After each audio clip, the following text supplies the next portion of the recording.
3 खुदावंद यसु मसीह दे बाबरकत ते जलाली नाम विच तानू सारिਆਂ ਨੂੰ सलाम। मेरा नाम विक्टर गुलजार है ते मेरे नाल पादरी अमजद इम्तियाज साहब ते असी तानू यसु दी जिंदगी विच खुशामदीद कहने आ। ते अज पादरी अमजद इम्तियाज साहब सानू यूहन्ना दी अंजील चों खुदा दा कलाम सुनाणगे ते सानू खुदा तो उम्मीद है कि तुहानू खुदा दा एक कलाम पसंद आएगा ते जदों तक खुदा दा कलाम होवे साडे नाल रहा जे ते अखीर ते असी तुहानू एक किताब फ्री देंगे। ते हुण दावत है पादरी अमजद इम्तियाज साहब नू। मसीह यसू दे विच तुहाडी सलामती होवे। अज असी खुदावंद दे कलाम दे विचों मुकद्दस यूहन्ना रसूल दी मार्फत लिखी गई अंजील उहदे 15वें बाप दी 5वीं आयत दा आखिरी हिस्सा पढ़ांगे। खुदा दे कलाम च इंज लिखिया होया है, क्यों जो मेथों वख होके तुसी कुछ नहीं कर सकदे। ये यसू मसीह दे अल्फाज उस वक्त अपने शागिर्दां दे नाल सन। यसू मसीह कहंदे ने कि मेथों वख होके तुसी कुछ नहीं कर सकदे। ते अज एक कलाम साडे ईमानदारां लई है कि यसू मसीह दा कलाम सानू कहंदा है, यसू मसीह दे अल्फाज अज भी सानू कहंदे ने कि तुसी मैथों वख होके कुछ नहीं कर सकदे। किन्ना भी कर लो, किन्ना भी तुहाडे कोल इलम होवे, किन्ना भी तुसी अपने आप नू कोई समझो, लेकिन यसू तो बगैर कुछ भी नहीं है। इसलिए कि यसू मसीह ने अपना पाक रूह दिता है, जिन्हों यसू दा रूह भी कहने आ, ते जे वो साडे नाल नहीं ते असी कुछ नहीं कर सकते। वो ही साडा मददगार है।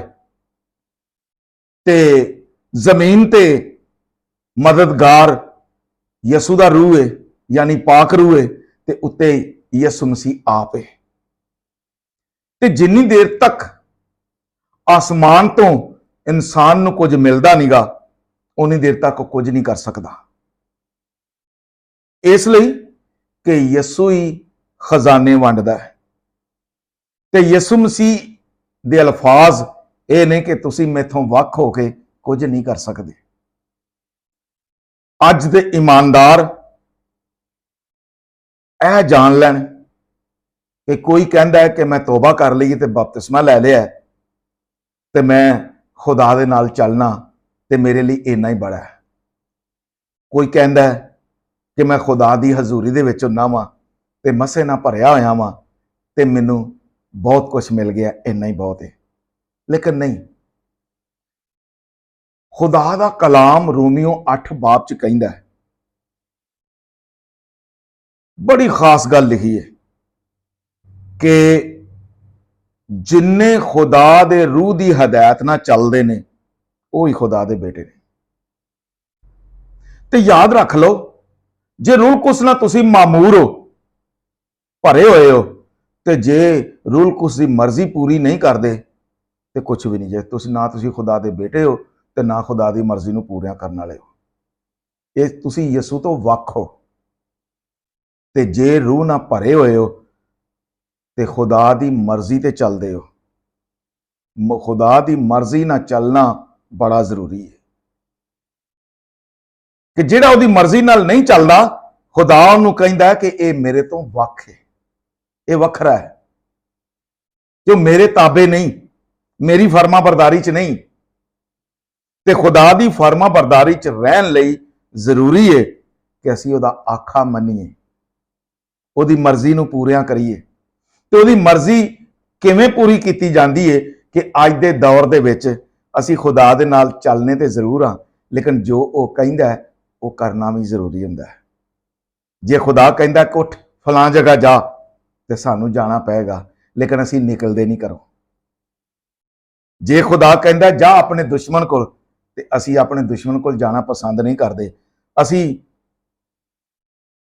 यूना वांगू अपने दुश्मनों को जाना पसंद नहीं करते, कहने इंज ही मर जाण चंगा है। लेकिन याद रखो, ये खुदा नूं पता है कि खुदा किहड़े वेले दुश्मन का दिल फेर देवे ते वो दोस्त बन जाए। वो खुदा के कलाम नूं कबूल कर सकता है, यसू नूं कबूल कर सकता है, उसकी जिंदगी बदल सकती है। क्यों? ये सारे इंतजाम करने वाला खुदा है। तो यसू मसीह इसे लिए कहते हैं, तुसीं मैथों वख होकर कुछ नहीं कर सकते। क्यों? यसू मसीह सारे बंदोबस्त करने वाला है, वो दिलों नूं तब्दील करने वाला, कुवत देने वाला ते संभालने वाला है। जमीन ते असीं कुछ भी कर लीए, किन्नियां भी करने की कोशिश करिए, लेकिन उहदे तो बगैर ना कामयाबी मिलती जे ते ना बरकत मिलती जे। ते यसू मसीह दे ये अल्फाज ऐसा दे ने कि तुसीं मैथों वख होके कुछ नहीं कर सकते। किन्ना भी करांगे वक्ती तौर ते अगर कोई कामयाबी भी लै लैने आ, लेकिन वो नेस्तो नाबूद हो जाएगी। यसू मसीह की नजर दे विच ओही ब्लैसिंग है, ओही कामयाबी है जिहड़ी यसू मसीह लिख देंदे ने, जिहड़े यसू मसीह दे फरिश्ते लिख देंदे ने, जिहड़ी लिखवाई दी जाती है कि यह काम कीता है। यानी कि मेरा मतलब है दसन दा कि लिखण वाले ते लिखदे ने, लेकिन यसू मसीह आसमान ते उस चीज का दसदे ने कि वेखो थल्ले मेरा बंदा की करन दिया है। ते ये समझना बड़ा जरूरी है, ये जानना बड़ा जरूरी है कि असीं यसू तो बगैर कुछ नहीं है। बड़े खुदा दे खादम खुदा दे कलाम ते चलदे ते है ने, खुदा दे कलाम नूं बयान करदे ने, लेकिन शायद उन्हां दी शख्सी जिंदगी जिहड़ी है वो खुदा दे नाल चलण लई नहीं, यसू तो वखरे ही रहिंदे ने। वो अपने तौर ते कलाम ते पेश करदे ने, अपने तौर ते कलाम दीयां गल्लां ते पेश करदे ने, लेकिन खुदा उन्हां दे नाल नहीं हुंदा। इंज लगदा है कि जिवें उन्हां दे कोल मशां ते हैगियां ने लेकिन तेल कोई नहीं हैगा। इंज दी जिंदगी खुदा नूं पसंद नहीं। खुदावंद यसू मसीह बड़े अच्छे तरीके नाल बयान करदे ने, ये मिसाल देंदे ने कि जिवें अंगूर दा बूटा है वो फल वो लिया सकदा है जे तने दे नाल लगा रहे ते बूटे नाल लगा रहे, वो टहनी उदों ही फल लिया सकदी, जे कट दी जाए तो फल कितों आउणा है।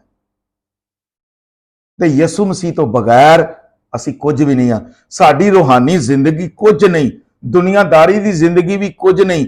दुनियादारी की जिंदगी असी कुछ तो गुजार लांगे, लेकिन आखिरत दे विच साडे को कुछ नहीं होएगा।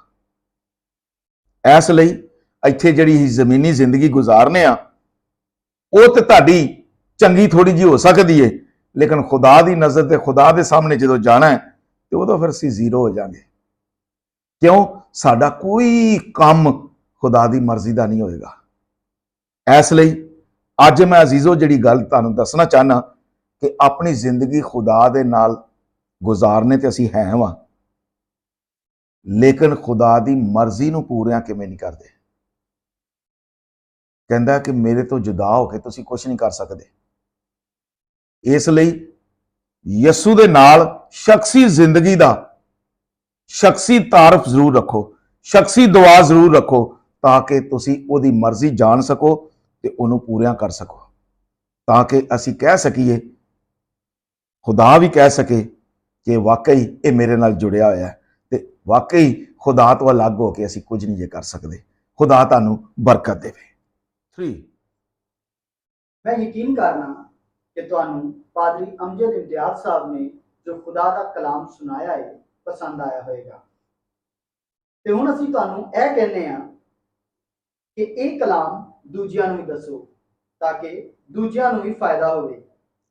ਤੇ ਅਗਰ ਤੁਸੀਂ ਸਾਨੂੰ ਈਮੇਲ ਕਰੋਗੇ ਤੇ ਅਸੀਂ ਤੁਹਾਨੂੰ ਯਿਸੂ ਦੀ ਜ਼ਿੰਦਗੀ ਦੀ ਕਾਪੀ ਕੱਲਾਂਗੇ। ਸਾਡੇ ਕੋਲ ਅੰਗਰੇਜ਼ੀ, ਉਰਦੂ, ਸਿੰਧੀ ਤੇ ਪੰਜਾਬੀ ਵਿੱਚ ਕਾਪੀਆਂ ਮੌਜੂਦ ਨੇ। ਤੇ ਸਾਡਾ ਈਮੇਲ ਹੈ jcdcpk@gmail.com। ਇਸ ਕਲਾਮ ਨੂੰ ਦੂਜਿਆਂ ਤੱਕ ਪਹੁੰਚਾਉਣ ਲਈ ਸਾਨੂੰ ਤੁਹਾਡੀ ਮਾਲੀ ਤੇ اخلاقی ਮਦਦ ਦੀ ਵੀ ਲੋੜ ਹੋਏਗੀ।